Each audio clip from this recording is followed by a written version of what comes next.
আসসালামু আলাইকুম। প্রিয় দর্শক, অন্য মঞ্চের আলাপ চাইতায় আপনাদের সকলকে আমন্ত্রণ জানাচ্ছি। আসসালামু আলাইকুম রহমতুল্লাহি ওবরকাতুহ। সম্মানিত দর্শক, 2025 সনের ডিসেম্বর মাস, এই মাসটি আমাদের পুরো দেশ এবং জাতির জন্য রীতিমতো অস্বস্তিকর হয়ে যাচ্ছে। ঐতিহাসিকভাবে আমাদের এই মাসটি বিজয়ের মাস। এ মাসে অনেক সুসংবাদ আমাদের বাঙালি জীবনে ঘটেছে প্রকৃতির পক্ষ থেকে। আবার এই মাসে, ডিসেম্বর মাসে, আমাদের দেশে বহু সর্বনাশের নজির হয়েছে। অনেকের কপাল পুড়েছে, অনেক রাজ্য তছনছ হয়ে গিয়েছে। শত শত বছরের ইতিহাসে নতুন বিজয় সূচিত হয়েছে, আবার মানে মারাত্মক পরাজয়, অনিবার্য পরাজয়, বিপর্যয় বারবার আমাদেরকে আঘাত হেনেছে। পাকিস্তান জমানাতে, তার আগে ব্রিটিশ জমানাতে, তার আগে নবাবী জমানাতে, তার আগে মুঘল জমানাতে, তার আগে সুলতানি জমানাতে, এই মোটামুটি ইখতিয়ারউদ্দিন মোহাম্মদ বিন বখতিয়ার খলজি পর্যন্ত এই ডিসেম্বর মাসে এই গাঙ্গেয় বদ্বীপে যে সকল দুর্ঘটনা ঘটেছে আর যে সকল সুসংবাদ ঘটেছে, এগুলো পাশাপাশি আপনি দেখবেন যে পুরো এই ডিসেম্বর মাসটি আমাদের জন্য কখনো কখনো বিজয়ের মাস, আর কখনো কখনো পরাজয়ের মাস। তো সেদিক থেকে এবছর বিজয়ের মাসটি আমাদের জন্য কতটা বিজয় বয়ে নিয়ে আসবে, নাকি অতীতে বারবার আমাদের যে সকল বিপর্যয় এই বিজয়ের মাসে হয়েছে, এরকম কোনো বিপর্যয় অপেক্ষা করছি কিনা। আমি নিয়তিতে বিশ্বাস করা একজন মানুষ। আমি মনে করি মহান আল্লাহ রাব্বুল আলামিন আমাদের ভাগ্য নিয়ন্ত্রণ করেন। নিয়তি যখন আপনাকে টান দেয়, বা আপনাকে নিয়তি যখন কোনো কিছু করতে বলে, বা আপনার জন্য অনিবার্য হোক কোনো বিষয় অপেক্ষা করে, আপনি শত চেষ্টা করলেও সেই বিষয়সমূহ থেকে নিজেকে বাঁচাতে পারবেন না। আবার নিয়তি যদি আপনাকে কোনো কিছু উপহার দিতে চায়, আপনি শত চেষ্টা করেও সেই উপহার থেকে নিজেকে নিবৃত্ত রাখতে পারবেন না। আমি আমার নিজের জীবনের 2-3টি ঘটনা বলবো। তার আগে আজকের যে শিরোনাম, যে বিষয়গুলো নিয়ে আলোচনা করবো, সেই শিরোনাম নিয়ে খুব সংক্ষেপে বলে নেই। যদি ধরুন যে শুক্রবার দিনের ঘটনা, 12 তারিখ, সেদিন তরুণ প্রজন্মের একজন বিপ্লবী, রাজনীতিবিদ এবং যথেষ্ট আলোচিত সমালোচিত জনাব হাদি, তিনি মারাত্মকভাবে গুলিবিদ্ধ হলেন। একই দিন বিএনপির পক্ষ থেকে ঘোষণা এলো যে জনাব তারেক রহমান ডিসেম্বর মাসের 25 তারিখে বাংলাদেশে প্রত্যাবর্তন করবেন। ভালো কথা। এরপরে সেই সারা বাংলাদেশ যখন এই দুটো ঘটনা নিয়ে দ্বিধায় বিভক্ত, তখন আরেকটি দুঃসংবাদ এলো। সেটি হলো সুদানে আমাদের যে শান্তিরক্ষী বাহিনী রয়েছে, বাংলাদেশের সেনাবাহিনীর শান্তিরক্ষী বাহিনী, তো এরকম একটি শান্তিরক্ষী বাহিনীর যে সেনা চৌকি, সেখানে সন্ত্রাসীরা ড্রোন হামলা চালিয়েছে। সুদানের যে এই মুহূর্তে গৃহযুদ্ধ চলছে, সেই গৃহযুদ্ধের একটি পক্ষ সেখানে ড্রোন হামলা চালিয়েছে, এবং সেই ড্রোন হামলায় সঙ্গে সঙ্গে বাংলাদেশের 6 জন সৈনিক কর্মকর্তা সেখানে নিহত হন, আর 8 জন আহত হন। মোট 14 জন সেখানে হতাহতের ঘটনা ঘটে। তো শান্তিরক্ষী মিশনে গিয়ে আমাদের জওয়ানেরা, আমাদের পুলিশ ভাইয়েরা, আমাদের বিভিন্ন আইনশৃঙ্খলা রক্ষাকারী বাহিনীর সদস্যরা, তারা বহু সংখ্যক আহত হয়েছেন, বহু সংখ্যক নিহত হয়েছেন। এটা আমার কাছে আসলে খুব মর্মান্তিক মনে হয়। কারণ হলো বাংলাদেশে তারা যে বেতন ভাতা পান, আমি মনে করি এটা যথেষ্ট, একজন মানুষ সুন্দরভাবে সুস্থভাবে চলার জন্য যথেষ্ট। কিন্তু সামান্য কোটি টাকার জন্য তারা যেভাবে বিদেশে গিয়ে কষ্ট করেন, হয়তো কেউ 20 লাখ টাকা, কেউ 50 লাখ টাকা তারা 3-4 বছর ভাড়া খেটে উপার্জন করে নিয়ে আসেন। এই কর্মকাণ্ড করতে গিয়ে এ যাবৎকালে আমরা যে সৈন্যদেরকে হারিয়েছি, এক একজন কমিশন প্রাপ্ত অফিসার বা একজন সিপাহী, তাদেরকে ট্রেনিং করতে বাংলাদেশ সরকারের যে টাকা খরচ যায়, তাদের সেবা থেকে বঞ্চিত হয়ে আমরা যদি তাদেরকে হারিয়ে ফেলি, সেক্ষেত্রে সময় এবং অর্থ দুটোই আমাদের জন্য খুবই ক্ষতিকর। দ্বিতীয়ত হলো যে আমি একটা জিনিস দেখলাম যে যে সকল কর্মকর্তা মিশনে যান তাদের একটা বিরাট অংশ এসেই অর্থনৈতিক তাদের সচ্ছলতা আসার সঙ্গে সঙ্গে তারা অনেকে চাকরি ছেড়ে দেন এবং অনেক কর্নেল রয়েছেন, লেফটেন্যান্ট কর্নেল রয়েছেন, এমনকি ব্রিগেডিয়ার রয়েছেন, যাদের চাকরির সময় থাকা সত্ত্বেও তারা অবসর নিয়ে নেন। এর কারণ হলো তাদের সেই অর্থনৈতিক একটা সচ্ছলতা আসার কারণে। অনেকে বিদেশে থেকে যান, আরো অনেক কিছু এখানে হচ্ছে এই বিদেশে ভাড়া খাটাকে কেন্দ্র করে।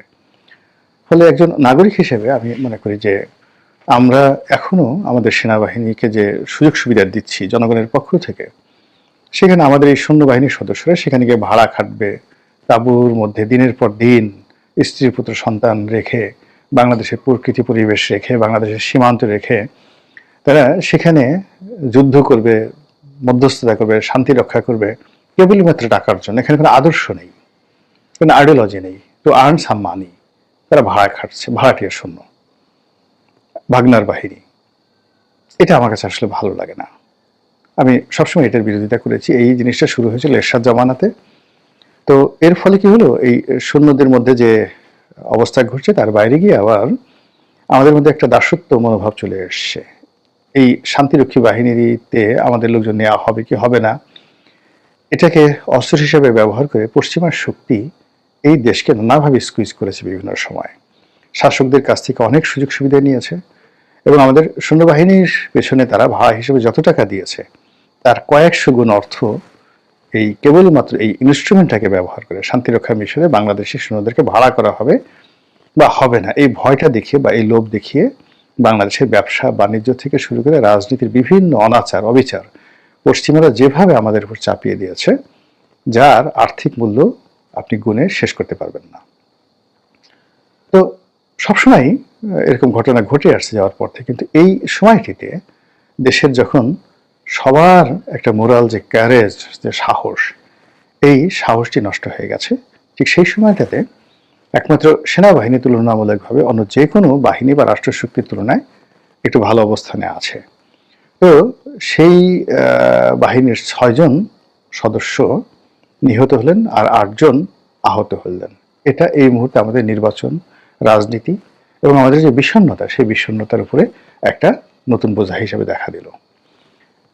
এরপরে যেটা বললাম যে হাদি নামক একজন রাজনৈতিক নেতা, তিনি মারাত্মকভাবে গুলিবিদ্ধ হলেন এবং সেটাকে কেন্দ্র করে এখন সারা বাংলাদেশ উত্তাল। এর মধ্যে যে ঘটনাগুলো ঘটেছে সেটা হলো ভারত ভারত এখানে নানা রকম খেলা খেলছে। তারা শেখ হাসিনা কন্যা বা তনয়া সাইমাবাজের পুতুল, তাকে আবার বিশ্ব স্বাস্থ্য সংস্থাতে ফিরিয়ে এনেছে এবং এটি বর্তমান সরকারের জন্য একটা বিরাট থ্রেট। আবার জনাব তারেক রহমান সাহেবের হঠাৎ করে দেশে আসার পেছনে ভারতের কি গ্রিন সিগন্যাল আছে নাকি রেড সিগন্যাল আছে এটা আমরা বুঝতে পারি না। তবে বিএনপি বিরোধীরা বলার চেষ্টা করছেন যে ভারতের সঙ্গে একটা নেগোসিয়েশন করে আসার চেষ্টা করছেন জনাব তারেক রহমান। তো এই সব মিলিয়ে এবারের যে ডিসেম্বরটা, সেই ডিসেম্বরের গ্রহ নক্ষত্র মনে হচ্ছে আমাদের যে সাধারণ জনগণ, আমজনতা, তাদের বিরুদ্ধে। আমাদের আমল, আমাদের একিন, আমাদের কর্ম, আমাদের চিন্তা চেতনা জানি না আল্লাহ রাব্বুল আলামিন হয়তো পছন্দ করছেন না। আমাদের মন মানসিকতা, আমাদের ইবাদত বন্দেগী এবং আমাদের গোপন কর্ম হয়তো আল্লাহ রাব্বুল আলামিনকে বিরক্ত করছে। নচেত এত বড় একটা বিজয়, মানে শেখ হাসিনার 15 বছরের যে শাসন, সেই শাসনের জন্য আমরা সবাই ব্যথিত ছিলাম। আমরা সবাই প্রার্থনা করেছি আল্লাহ রাব্বুল আলামিনের কাছে যে এর অবসান হোক। আল্লাহ আমাদের দোয়া হয়তো কবুল করেছেন অথবা আমাদেরকে শিক্ষা দিয়েছেন। দুটোর একটা। শিক্ষা বলতে যে বোঝাচ্ছে যে শেখ হাসিনা হয়তো ভালো ছিলেন, আমরা খারাপ ছিলাম, অথবা শেখ হাসিনা খারাপ ছিলেন, আমরাও খারাপ ছিলাম, কিন্তু আমাদেরকে ভালো হওয়ার জন্য একটা সুযোগ দিলেন। দেওয়ার পরে আমরা যে বনী ইসরাইলদের মতো মানে খুব অস্থির এবং আমরা যে যাই লঙ্কায় সেই হয়ে রাবণ, যে সুযোগ পাচ্ছি সেই চুরি করছি, যে সুযোগ পাচ্ছি সেই লুটপাট করছি, যে সুযোগ পাচ্ছি সেই মামলা মোকদ্দমা হাস্তা নাস্তা করে নস করছি আগের যারা সরকার ছিল তাদের চেয়ে বেশি করে। এটা মানে আল্লাহ রাব্বুল আলামিনের জন্য সঙ্গতিকারিণী, তার ক্রোধের জন্য একটা উপলক্ষ। আপনি নিজের দিকে চিন্তা করুন যে আপনি একজন মানুষ খুব কান্না করছে আপনার কাছে দুটো টমেটোর জন্য। তা আপনি তাকে দুটো টমেটো দিলেন, 4-5 বছর ধরে কান্নাকাটি করলেন, জাস্ট একটা টমেটোর উদাহরণ দিলাম। তো সেই টমেটোটা লোকটি পাওয়ার পরে কান্না বন্ধ করে আপনাকে কোনো কৃতজ্ঞতা জানালো না। তারপর সেই টমেটোটার জন্য সে যে অপেক্ষা করছিল সেটা না করে আপনার সামনে সেই টমেটোটা মাটিতে রেখে পা দিয়ে সে আচ্ছা মতো টমেটোটা ব্রাস্ট করে ফেললো, একদম মারিয়ে সেই মাটির সঙ্গে মিশিয়ে দিল। আপনি তখন কি করবেন বলেন? আপনার তখন এমন মেজাজ গরম হয়ে যাবে, ওই টমেটোটা ওই লোকটা যেভাবে পাড়িয়ে মারলো আপনার তখন ওইভাবে তাকে পাড়িয়ে মারার জন্য মেজাজ গরম হয়ে যাবে। এটাই মানবিক প্রবৃত্তি। তো আমরা আল্লাহ রাব্বুল আলামিনের কাছে যে জিনিসগুলো চেয়েছিলাম, গণতন্ত্র, স্বাধীনতা, শেখ হাসিনার পতন, তো আল্লাহ আমাদের সেই দোয়া কবুল করে যখন সুযোগগুলো দিলেন, দেওয়ার পর আমরা গত 14টি মাসে কি করেছি? আল্লাহর দেয়া সে যে নেয়ামত, সে নেয়ামতের কি অসম্মান আমরা করিনি, অমর্যাদা করিনি? ফলে প্রকৃতি আমাদের প্রতি বিরূপ হবে এবং আমাদের নেয়ামত উঠিয়ে নেবে। অতীতের যে কোনো সময়ের চাইতে আল্লাহর ক্রোধ আমাদের উপর বেশি হবে, এটাই স্বাভাবিক।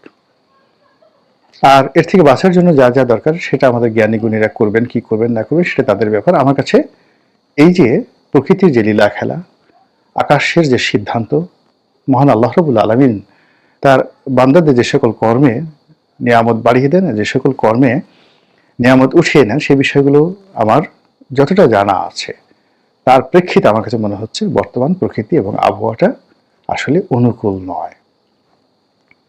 আলোচনার শুরুতে যেটা বলেছিলাম যে আমার নিজের জীবনের কতগুলো ঘটনা বলি। আমি জীবনে অনেক কিছু হতে চাইনি, কিন্তু আল্লাহ রাব্বুল আলামিন আমাকে সেই জিনিসগুলো দিয়েছেন। আবার অনেক জিনিসগুলো খুব চেয়েছি, মানে প্রচন্ড আগ্রহ সহকারে চেয়েছি, কিন্তু সেগুলো হয়নি। আমার খুব ছোটকালে হতে ইচ্ছে করতো একটা ছোট মুদির দোকানদারের মানে মানে দেখে, মানে আমি যে গ্রামে বসবাস করতাম সেই গ্রামের স্বাধীনতার একদম পরপর জঙ্গলের মধ্যে, একেবারে জঙ্গলের মধ্যে, পথের পাঁচালীর উপন্যাসের মতো একটা জঙ্গলের মধ্যে একটা বট গাছ ছিল। সেই বট গাছের নিচ দিয়ে একটা রাস্তা, মাটির রাস্তা, নির্জন। সেখানে একটা ছোট দোকান ছিল। সেই দোকানে একজন হিন্দু ভদ্রলোক, স্ত্রী পুত্র কিছু ছিল না, তখন তার বয়স হয়তো 60 বা 70 বছর, নাম ছিল গদাশা। তিনি সেই ছোট্ট টিনের চালার একটি দোকানে সারাদিন একা একা বসে থাকতেন। এরকম 2-3 লিটার কেরোসিন তেল, 1 লিটার সরিষার তেল, সামান্য একটু নারকেল তেল, হয়তো 250 মিলিলিটার নারকেল তেল, ওই সময়টা তো ছোট বোতল মানুষ কিনতো 8 আনা 10 পয়সা এরকম দিয়ে, 4-5 প্যাকেট বিড়ি, শালপাতার বিড়ি, সিগারেট টিগারেটের দোকান ছিল না, মানে 1 বয়ম টোস্ট, 1 বয়ম নিমকি, সামান্য কিছু চানাচুর আর কিছু চিড়া, কিছু মুড়ি, এই ছিল তার দোকানের সম্বল। একবারে সকাল থেকে সন্ধ্যা পর্যন্ত তিনি সেখানে বসে থাকতেন। মাঝে মধ্যে কালে ভদ্রে লোকজন আসতো বিক্রি করতেন, বেশিরভাগ সময় তিনি একা থাকতেন। আমি মাঝে মধ্যে তার সাথে গিয়ে গল্প করতাম। এটা আমার খুব ভালো লাগতো যে আমি তার মতো একজন দোকানদার হব, এই ছিল আমার স্বপ্ন। কিন্তু আল্লাহ আমাকে যেখানে এনেছেন, অর্থনৈতিকের যে জায়গাটি, এটি আমার আসলে কখনো কল্পনার মধ্যে ছিল না। যখন বড় হলাম আমি একটা চাকরি করতে চেয়েছি, একটা ছোটখাটো চাকরি, খুব বড় চাকরি আমি কখনো চাইনি। কিন্তু একজন সংসদ সদস্য হবো এটা আমার কখনো ধারণার মধ্যে ছিল না। আমি এখন যে কাজগুলো করছি এটাও আমার ধারণার মধ্যে ছিল না, কিন্তু আল্লাহ রাব্বুল আলামিন আমাকে দিয়েছেন আমার চিন্তার বাইরে।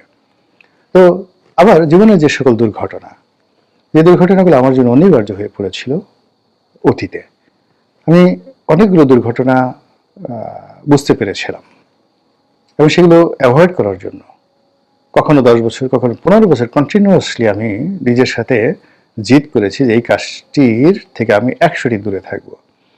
কিন্তু after 10 years, even after 20 years, ঠিক সেই বিষয়টি যেটা আমি অ্যাভয়েড করতে চেয়েছি, সেই বিষয়টি আমার সামনে এসে এমনভাবে পড়েছে যে ওই ফাঁদে আমি আটকা পড়ে গেছি। কখনো অর্থদ্বন্দ্ব, কখনো মানসিক অশান্তি, কখনো সামাজিক অশান্তি, কখনো শারীরিক অশান্তি। অথচ এই জিনিসগুলো আমি বুঝতে পেরেছি আমার I should not do it, আমার এই জিনিসগুলো করা উচিত নয়। তো এরকম মানে এই কারণে হলো কি আমার জীবনে আমি মনে করি প্রকৃতি একটা বিশাল বিষয়। এখানে আপনি যদি প্রকৃতি নিয়ে পড়াশোনা করেন, অধ্যয়ন করেন, তাহলে জীবনের 90% সমস্যা আপনি দূর করতে পারবেন। আমি 2014 সনে জেলে যাওয়ার পরে আমার এই আত্মোপলব্ধিটি আসার পর বিশ্বাস করেন আমার জীবনের যে 90% যে প্রবলেমগুলো ছিল 2014 আগে, সেই প্রবলেমগুলো শুধুমাত্র প্রকৃতি বোঝার কারণে, আকাশ বোঝার কারণে, আত্মোপলব্ধির কারণে এই পুরো জিনিসগুলো জীবন থেকে মাইনাস হয়ে আমার জীবন একেবারে একটা সহজ সরল জীবন হয়ে গেছে।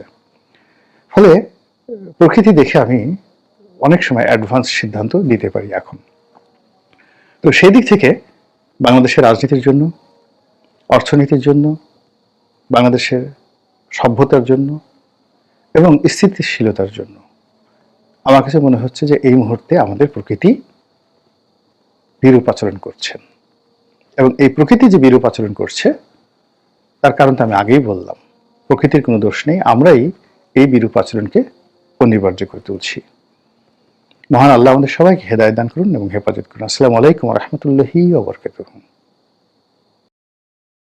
আসসালামু আলাইকুম ওয়া রাহমাতুল্লাহি ওয়া বারাকাতুহু। সম্মানিত দর্শক, জামাতের উপর্যুপরি কৌশলে গত 14টি মাস ধরে প্রায় প্রতিটি ক্ষেত্রেই বিএনপি যেভাবে বিপর্যস্ত হচ্ছে, যেভাবে মেজাজ হারিয়ে ফেলছে এবং যেভাবে বিএনপির শীর্ষ নেতৃবৃন্দ যারা রয়েছেন তারা কারণে অকারণে জামাতের বিরুদ্ধে বিষোদ্গার করছেন এবং তার বিপরীতে জামাত একেবারে খামোশ হয়ে আছে, কোনো রকম কথাবার্তা বলছে না। এটা আপাত দৃষ্টিতে মনে হচ্ছে যে জামাতের কূটকৌশলের কাছে বিএনপির দৃশ্যত পরাজয় হয়েছে।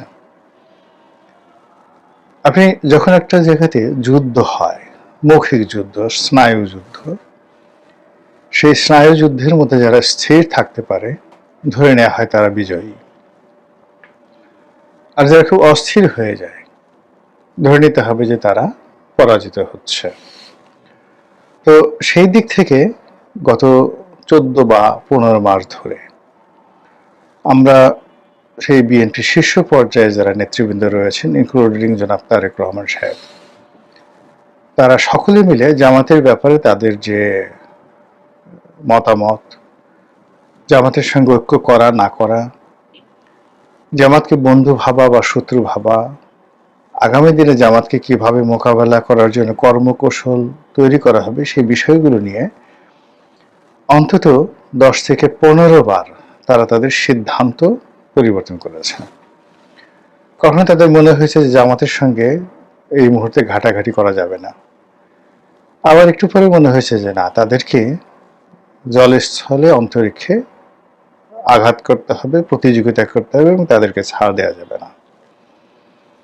কখনো জামাতের প্রশংসা করার চেষ্টা করা হয়েছে, আবার কখনো জামাতের সমালোচনা করা হয়েছে এবং খুব নিষ্ঠুরভাবে সমালোচনা করা হয়েছে। উত্তরে জামাত যেটা করেছে সেটা হলো নীরব থেকেছে, তারা কখনো কোনো ব্যাপারে প্রতিক্রিয়া দেখায়নি। জামাতের আমির লন্ডনে বেগম জিয়ার সঙ্গে দেখা করতে গেছেন, তারেক রহমান সাহেবের সঙ্গে হয়তো দেখা হয়েছে, এসে একেবারে সাধারণ সাদামাটা একটা বক্তব্য দিলেন যে লন্ডনে গিয়েছিলেন এবং যেহেতু বেগম জিয়ার সঙ্গে দীর্ঘদিন রাজনীতি করেছেন, তো নেহাত সৌজন্যতা বশত তিনি তার সঙ্গে দেখা করতে গিয়েছিলেন। আবার বাংলাদেশে উনি যখন অসুস্থ হলেন, বিএনপির নেতৃবৃন্দ রয়েছেন তারা তার সঙ্গে দেখা করতে গেছেন।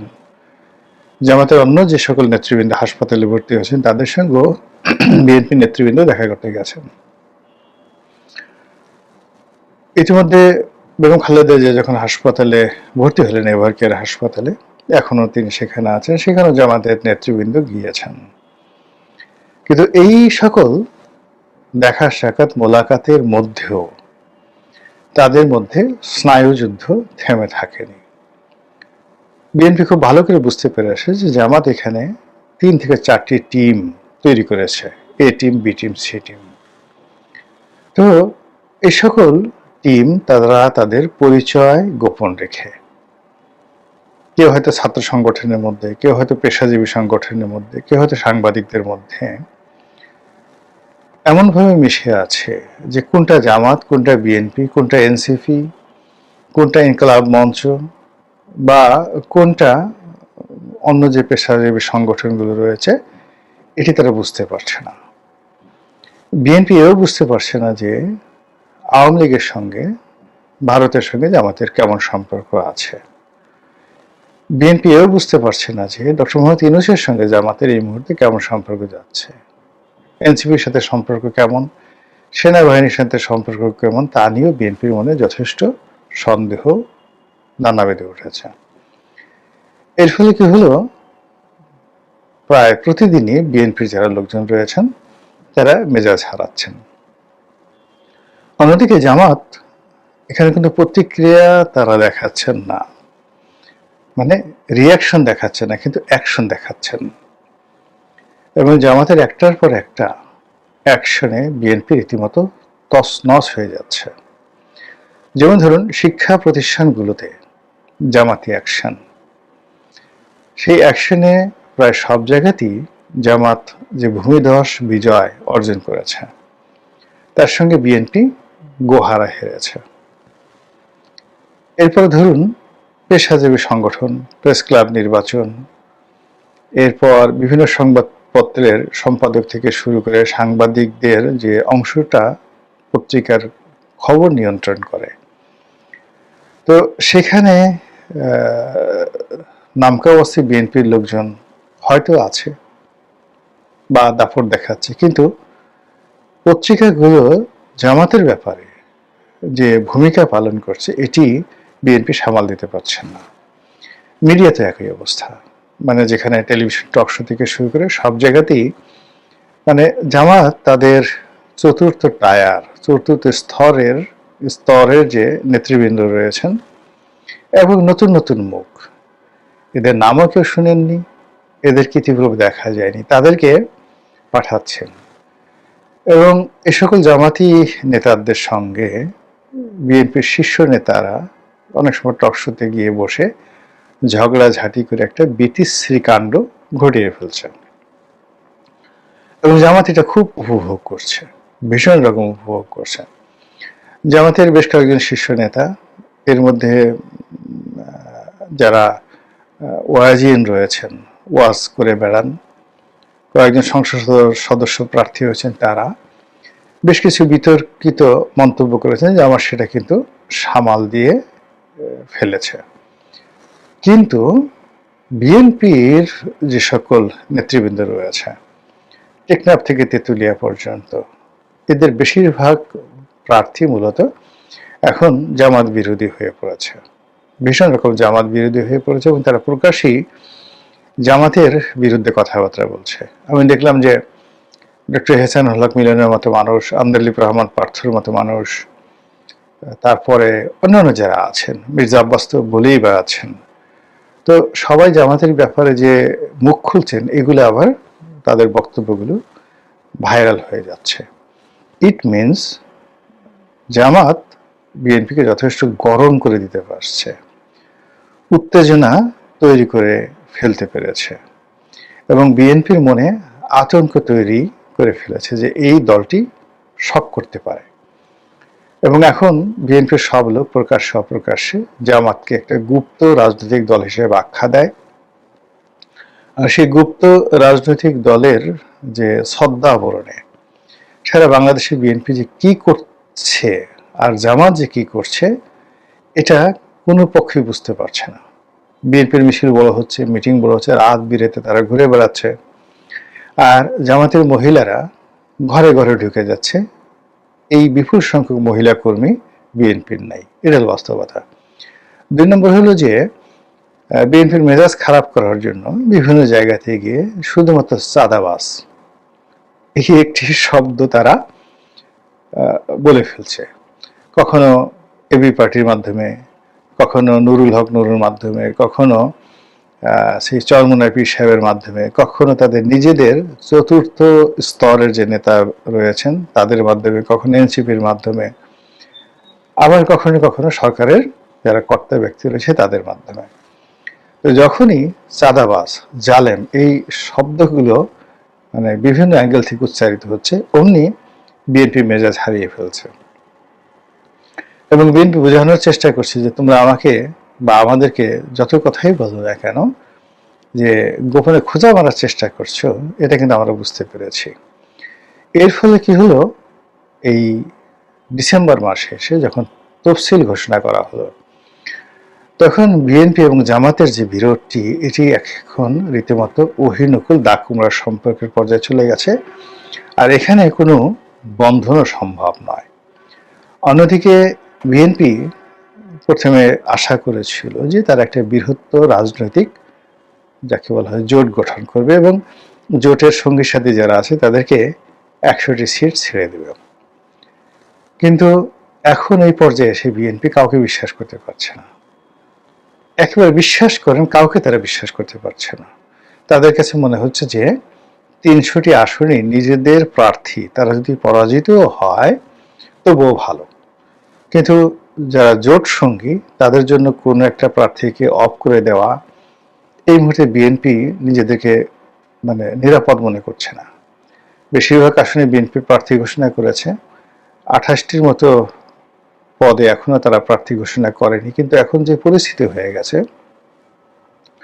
বিশেষ করে ওসমান হাদির যে গুলিবিদ্ধ হওয়া, বেগম জিয়ার অসুস্থতা এবং তারেক রহমান সাহেবের 25শে ডিসেম্বর তারিখে দেশে ফেরা, এই ঘটনার মধ্যে যেটা বোঝা যাচ্ছে যে বিএনপির আসলে এখন কোনো অপশন নেই বাট টু ফাইট। তাকে এ যুদ্ধে জড়াতেই হচ্ছে, লড়াই তাকে করতে হবে।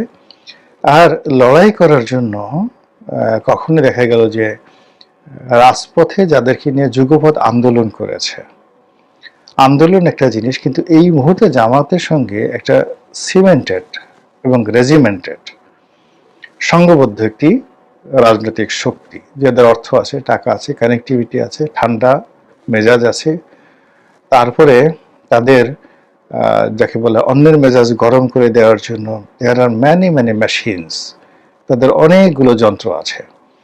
সেই প্রোপাগান্ডা মেশিন দিয়ে তারা যে কোনো মানুষের মেজাজ গরম করে দিতে পারে।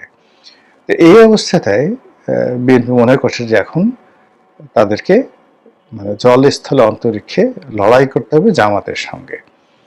এবং এখন তারা খুব হাড়ে হাড়ে টের পাচ্ছে যে বিগত দিনে জামাতের সঙ্গে তাদের যে সম্পর্ক, সেই সম্পর্ককে ভিত্তি করে কিভাবে বিএনপি দুর্বল হয়েছে আর কিভাবে সেই সম্পর্ককে টিকিয়ে ব্যবহার করে জামাত শক্তিশালী হয়েছে। এবং জামাত এখন তাদের চোখের সামনে যত নৃত্য করছে, যত তারা রাজনীতির নীতিবাক্য তারা বলছে এবং যত বেশি দেশি বিদেশি কূটনীতিবিদ যারা আছেন তাদের সঙ্গে সাক্ষাৎ করছে, ব্যবসায়ীরা যখন দলে দলে তাদের অফিসে যাচ্ছে, এটি বিএনপির জন্য একটা রীতিমতো অবমাননাকর, ভীষণ রকম অবমাননাকর। এবং এই অবমাননার কারণে তাদের যে গত 14 মাসে বিজয়ের যে বা জয়লাভ করার যে শতভাগ তাদের যে আস্থা ছিল, বিশ্বাস ছিল, এটি চির ধরেছে। ফলে জনাব তারেক রহমান সাহেব বলতে বাধ্য হচ্ছেন যে নির্বাচন যত সহজ মনে করা হচ্ছে, আসলে নির্বাচনটা অত সহজ হবে না, এটা অনেক অনেক কঠিন হবে এবং অতীতের যে কোনো নির্বাচনের চাইতে এটি বেশ ঝুঁকিপূর্ণ হবে। এবং এটা মাঠে ইতিমধ্যে দেখা যাচ্ছে, মাঠ উত্তপ্ত হয়ে পড়েছে, ঝুঁকিপূর্ণ হয়ে পড়েছে এবং যেভাবে অনাস্থা, অবিশ্বাস এবং হানাহানির শঙ্কা বা ভয় ছড়িয়ে পড়েছে, সেই তুলনায় নির্বাচনের যে আমেজ, উৎসাহ, উদ্দীপনা নেই বললেই চলে। মনে করা হয়েছিল যে তফসিল ঘোষণা করার পর নির্বাচনের ট্রেন চালু হয়ে যাবে, কিন্তু বাস্তবে যে একটা দেখা যাচ্ছে সেটা হলো তফসিল ঘোষণা করার পর নির্বাচনের ট্রেন উল্টো দিকে চলা শুরু করেছে। এখন এই উল্টো দিকে চলা ট্রেনকে আবার নির্বাচনের দিকে মুখ ফেরানোর জন্য সরকার কতটা কার্যকর ভূমিকা রাখতে পারে সেটাই দেখার বিষয়। মহান আল্লাহ আমাদের সবাইকে হেদায়েত দান করুন এবং হেফাজত করুন। আসসালামু আলাইকুম ওয়া রাহমাতুল্লাহি ওয়া বারাকাতুহু।